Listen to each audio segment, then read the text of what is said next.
again, bookworms, and welcome back to Obsessions of Bookaholic. I am still Brittney, and today I'm going to be doing a TBR for my vacation. So, by the time you see this video, I will already be gone, but where I'm going is to Newfoundland to visit a bunch of my family who live in a really small town down on the coast called Cape Bonavista. So if any of you guys know that, that is where I'm going, that is where they live, but it is also being the nature of a super small town with the nearest Walmart, which is an hour and a half away. We don't do a lot. There's some sightseeing, but mostly it's a lot of card playing with my great-grandmother and all of my great aunts and uncles that are still living there. So which means usually that there's a lot of time for reading, and so for that I thought I would do a video naming all of the books that I intend to read on this vacation. There are 6 of them. I'm only gone for 10 days, so let's hope that I get through most of them. I won't make any promises, but for now, fingers crossed, and I will see what I can get through. First book on my vacation TBR is Unravel Me by Tahira Mafi.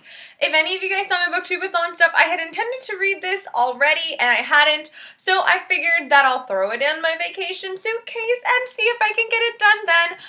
Again, I really loved Shatter Me. I was a little bit frustrated because I heard about Warner being the main guy in this one, and I really hated him in book 1, which I guess everybody did, so I should have just, gone with the flow and read this one, but I missed the series, I miss Mafi's writing, and I feel like I really need to get this done, so this is going to be like one of my musts of the vacation, and everybody's going to say a little prayer to the old gods and the new, whatever, Westeros or anything, that I actually managed to get these done. The next book that is on my TBR for my vacation is See How They Run by Ali Carter. This is the second book in her Embassy Row series. Ali Carter is like an auto-buy author for me. Her Gallagher Girls series about all the spies and stuff like that was the book that really got me into reading.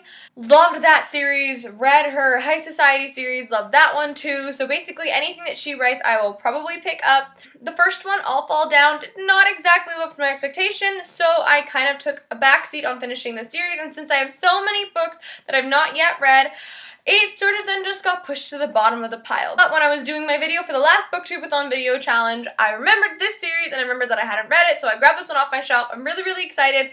The ending of the last one was a total game changer. It's about this girl, Grace Blakely, who is the daughter of a U.S. ambassador. She lives in the American embassy in this basically like Mediterranean island. It sounds gorgeous and I hope it exists. Her mother died years ago. Everybody says that it was accidental, it was in a fire. She's insistent that they were murdered. And so the whole first book is basically her just trying to figure out who murdered her mother so that she can go kill them, make them pay. The ending was total game changer, cliffhanger, craziness. I'm really excited to see how They Run turns out after that whole blow up. The next book that is on my TBR is Into the Dim by Janet B. Taylor. I am so excited, so stoked to read this book. This was the last book that I bought with my Chapters Indigo employee discount last summer when I went back to school. I've been eyeing this one on the shelf, and I knew I didn't have time to read it because I was going back to school and I wanted to so badly, so I just had to get it. This is about a girl who's homeschooled. She's a bit of an outcast for that reason in her small town.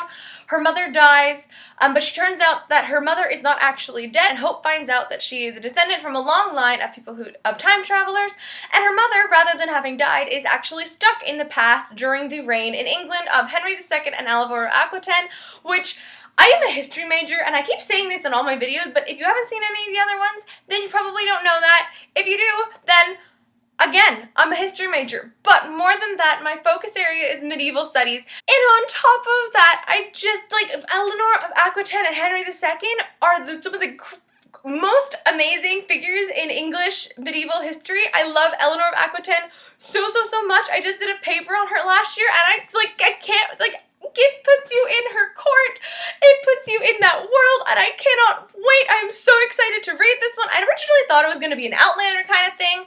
I read about the getting stuck in the past, and this reminded me a little bit Celtic, but then as soon as I read the inside and it was Eleanor, it was just even more of an auto-buy, and I cannot wait to read this one. The second one is coming out, it's turning into a series, and I'm so excited.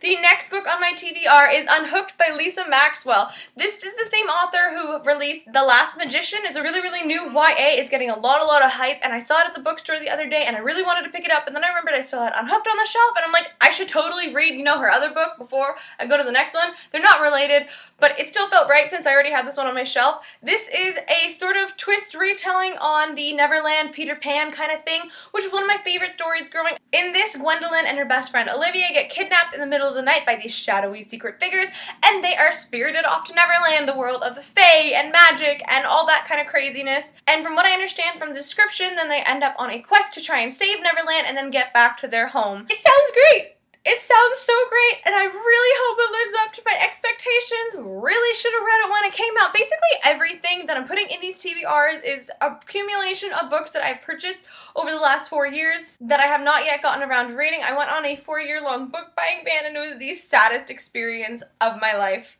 Which is actually part of the reason I started creating this book too, because I really wanted to get back into the book. So I've been buying some more now, but most of this stuff is things that I've been having on here for ages, and I really, really need to get to. Unhooked is one of those because it sounds so amazing, and I can't believe I haven't gotten to it, so I cannot wait to dive into this one. The next book on my TBR for my vacation is The Falconer by Elizabeth May. This book came highly recommended to me, and I didn't have it, but it was in chapters the other day, and they had it on the discount rack, so I'm like, obviously I have to get it.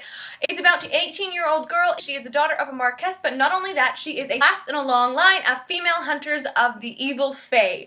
This apparently, according to my friend, has a mixture of steampunk and fairy elements, all set in the Victorian era of Scotland, so it's going to combine Scottish lore into all of it. It is the crazy hodgepodge mix of things, but it sounds fantastic, so I'm really, really excited to get into this one. Also, where I'm going is Newfoundland, but most of the culture and history comes from Scotland and Ireland, because that's where a lot of the immigration happened during colonization. So it feels sort of fitting to go to an area where that's semi in abundance, even though it's got its own little twist on it, and be reading The Falconer, which felt really, really perfect, and I'm really excited to get into this one as well. I've been saying that for all of them. All these are really, really good books. And the last book on my TBR for my vacation sort of messes with the whole little blue colored theme that apparently I've been having going on here without even realizing it. It is Queen of Shadows by Sarah J. Maas. This is probably the 3rd or 4th video in which I have said that I need to read Queen of Shadows by Sarah J. Maas.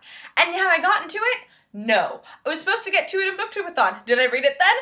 No. I mentioned it in my mid-year freakout tag. Did I read it after that? No. So this one really, really needs to get done. I wanted to read this and Empire of Storms before Tower of Dawn came out, and I'm a little bit behind on that one. It's like 600 and something pages. So it's a little bit daunting, and I haven't really had time, but hopefully I'll be able to get through at least, you know, part of it. I'm only on vacation for 10 days, and I'm bringing 6 books, so we'll see how this goes. I've done it before, not usually doing other things in my life while I'm doing it. So we will see. I'm excited to get into this one. Heir of Fire left me a little bit lukewarm, and I really, really missed the characters, so I'm really excited to delve back into the world and see what happened to Dorian and Kale and Selena and Rowan, because everything seems to be going a little bit ooh. So anyway, that is my TBR for my vacation. Wish me the best of luck, because I'm totally, totally going to need it to get through all of these, especially with all of the families constantly fighting for who's going to serve us the next dinner, and where are we going to go next, and who's going to play the next game with us, because we don't do a lot, but we do a lot of nothing. Anyway, thank you to anybody who's watching for watching this video. I hope you enjoyed it as much as I enjoyed filming it. Until next time, again, I am Brittney. This has been Obsessions of Bookaholic, and I will see all you lovely people later. Bye!